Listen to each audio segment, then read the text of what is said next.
तो चलिए शुरू करते हैं हम अपनी श्रृंखला का एक अगला क्वेश्चन। ये जो क्वेश्चन है ये आपके पेपर को लेके बहुत महत्वपूर्ण है। तो चलिए क्या कहता है अगला क्वेश्चन। 18 कैरेट में शुद्ध सोना कितना होता है? हमको पता है कि 24 कैरेट का सोना कितना होता है, शुद्ध होता है। तो 18 कैरेट में शुद्ध सोना कितना होता है? तो अगर 18 कैरेट की मैं बात करूं तो 18 कैरेट निकालने के लिए 100 इंटू अपॉन 24 इसको सॉल्व करेंगे तो 75% आ जाएगा। तो राइट आंसर क्या होगा? 75% आ जाएगा। चलिए ठीक है, आगे बढ़ते हैं। कह रहा निम्नलिखित में से कौन से विषाणु से स्वाइन फ्लू होता है? तो जो स्वाइन फ्लू होता है, स्वाइन फ्लू, ठीक है, होता है किस विषाणु से होता है? तो ये होता है H1N1। इससे H1N1 से। चलिए आगे बढ़ते हैं। पादप निकाय के किस भाग को पौधों का खाद्य कारखाना कहा जाता है? यानी जो पादप निकाय के किस भाग को, जो पादप निकाय होते हैं, जो हमारे पौधे होते हैं, ठीक है, उसमें उसके किस भाग को हम लोग उसका खाद्य कारखाना कहते हैं, जिससे खाद बनती है? तो किससे बनती है? फूल से तो बनेगी नहीं, तना से भी नहीं बनेगी, जड़ तो जमीन की ऐसी होती बिल्कुल नहीं बनेगी। तो पत्ते से बनती है। किससे बनती है? पत्ते से बनती है। किससे बनती है? पत्ते से बनती है। ठीक है, चलिए आगे बढ़ते हैं। स्वास्थ्य लाल रक्त कोशिकाओं के लिए कौन सा खनिज आवश्यक है जिसकी कमी के कारण एनीमिया हो सकता है? तो जो हमारा एनीमिया होता है किसके कारण ये हो सकता है? तो किसके कारण हो सकता है? आयरन। अगर आयरन की कमी है हमारी बॉडी में तो हाँ, कौन सा रोग होगा? एनीमिया। चलिए ठीक है, आगे बढ़ते हैं। लाइकेन प्रकार के संबंध का एक उदाहरण है। क्या कह रहा? लाइकेन प्रकार के संबंध का एक उदाहरण है। तो कौन है? सहपकरिता। ठीक है, ऑप्शन नंबर हमारा डी क्या होगा? राइट होगा। चलिए आगे बढ़ते हैं। निम्नलिखित में से कौन से सूक्ष्म जीव के कारण प्लेग नाम की बीमारी होती है? किसके कारण जो प्लेग नामक की बीमारी होती है वो किस के कारण होती है? कौन सा ऐसा जीवाणु होता है जिसके कारण ये होती है? तो कौन से, इसको क्या बोलते हैं? जीवाणु के कारण ये ऐसी बीमारी हो जाती है। चलिए आगे बढ़ते हैं। एंथ्रेक्स जो एक घातक रक्त रोग का कारण बनता है किस प्रकार का सूक्ष्म जीवी है? ये किस प्रकार का सूक्ष्म जीवी है जिसके कारण ये रोग होता है? तो ये एक जीवाणु है। क्या है? जीवाणु है। चलिए आगे बढ़ते हैं। मिनी माता रोग का प्रकोप द्वारा जल प्रदूषण के कारण होता है। जो मिनी माता रोग होता है वो किस प्रकोप के द्वारा जल प्रदूषण के कारण होता है? तो ये क्या राइट आंसर होगा? मरकरी, जिसे हम बोलते पारा। इसका होता क्या है? Ag। ठीक है, याद रखना, कभी कभी सिंबल देगा कैल्शियम का Ca, लेड का Pb। ठीक है, चलिए आगे बढ़ते हैं।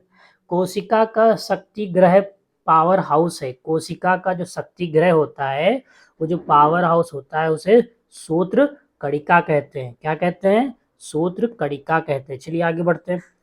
किस कोशिका के भीतर केंद्र में स्थित विशिष्ट गोलाकार संरचना को क्या कहा जाता है? मतलब हमारी जो कोशिका के भीतर केंद्र में स्थित विशिष्ट गोलाकार की संरचना होती है उसको क्या कहते हैं? जैसे हमको पता है कि हमारे पृथ्वी पर जो भी चीजें हैं सब एक परमाणु से मिलकर बनी हुई है। छोटी से छोटा पार्ट्स क्या? परमाणु से। तो परमाणु में क्या होता है? सेंटर में, केंद्र में क्या होता है? एक नाभिक होता है। तो बॉडी को भी हम कहते हैं कि हमारी परमाणु से मिलकर बनी। तो परमाणु के केंद्र में क्या होगा? नाभिक। तो कोशिका के भीतर कौन होता है? नाभिक होता है। चलिए आगे बढ़ते हैं। निम्नलिखित में से किसे नीले हरित शैवाल के रूप में जाना जाता है? फिर से समझना, निम्नलिखित में से किस नीले हरित शैवाल के रूप में जाना जाता है? तो कौन राइट हमारा आंसर होगा? साइनोबैक्टीरिया। क्या आंसर होगा हमारा? साइनोबैक्टीरिया। क्या आंसर होगा हमारा? साइनोबैक्टीरिया। ठीक है, इसे नीले हरित शैवाल के रूप में जाना जाता है। चलिए आगे बढ़ते हैं। निम्नलिखित में से कौन सा रोग फ्लाई फॉक्स या फल जूतक के माध्यम से फैलता है? तो कौन सा फैलता है? निपहा वायरस, निपहा वायरस। ठीक है, चलिए आगे बढ़ते हैं। को कोशिका की प्रोटीन की फैक्ट्री के रूप में जाना जाता है। किसको कोशिका की फैक्ट्री के रूप में जाना जाता है? तो किसको जाना जाता है? राइबोसोम। राइबोसोम को क्या क्या जाना जाता है? कोशिका की फैक्ट्री है। कोशिका की प्रोटीन की फैक्ट्री के रूप में किसको जाना जाता है? तो राइबोसोम को जाना जाता है। चलिए आगे बढ़ते हैं।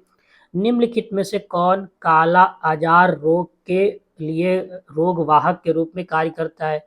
ये निम्नलिखित में से काला अजहर रोग, ठीक है, याद रखना, काला अजहर रोग के रोग वाहक के रूप में कार्य करता है। तो कौन करता है?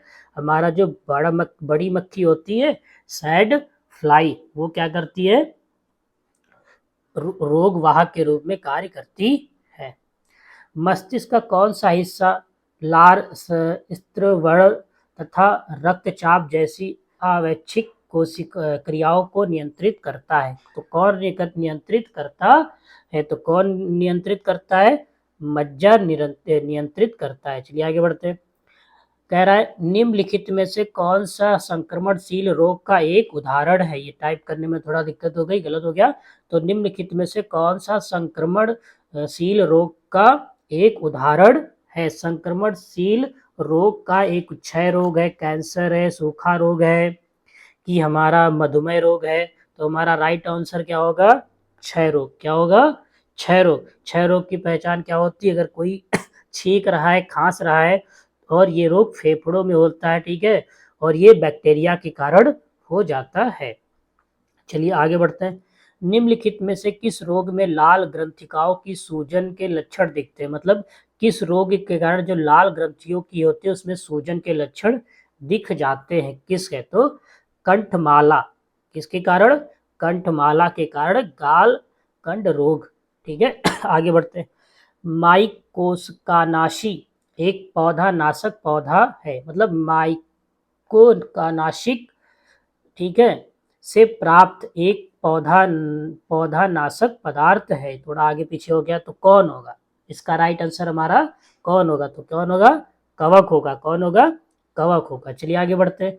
निम्नलिखित में से किस रोग को आमतौर पर मस्तिष्क ज्वार के नाम से जाना जाता है? निम्नलिखित में से किस रोग को मस्तिष्क पर आमतौर पर मस्तिष्क ज्वार के नाम से जाना जाता है? तो किसको जाना जाता है? मस्तिष्क कोप। किसको जाना जाता है? मस्तिष्क कोप। आगे बढ़ते हैं। निम्नलिखित में से कौन सा एक आनुवंशिक विकार नहीं है? कौन सा एक ऐसा है जो आनुवंशिक विकार नहीं है? तो क्या है? मिक्सीडीमा। मिक्सीडीमा ये आनुवंशिक विकार नहीं होता है। ठीक है, ये आनुवंशिक नहीं होता है। ठीक है, आनुवंशिक मतलब होता है किसी के अंदर ये जन्म से नहीं होता है। ये तो अंधे से होता है, ये तो अंधे होते हैं तो उनके में मिल जाता है। चलिए आगे बढ़ते हैं। गैस्ट्रोनीसीमिया मांसपेशियां मानव शरीर के किस भाग में स्थित होती हैं?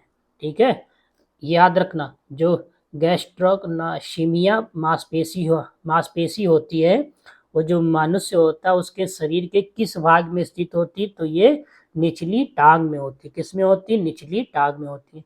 छोटी आंत का उंगली की तरह एक छोटा हिस्सा जो पोषक तत्वों को सोख लेता है उसको क्या बोलते हैं हम लोग?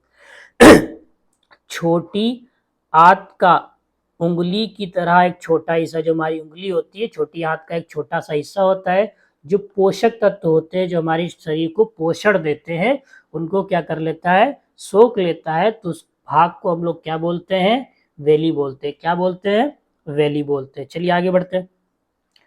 हाइपोलोमिया किसकी कमी के कारण होता है?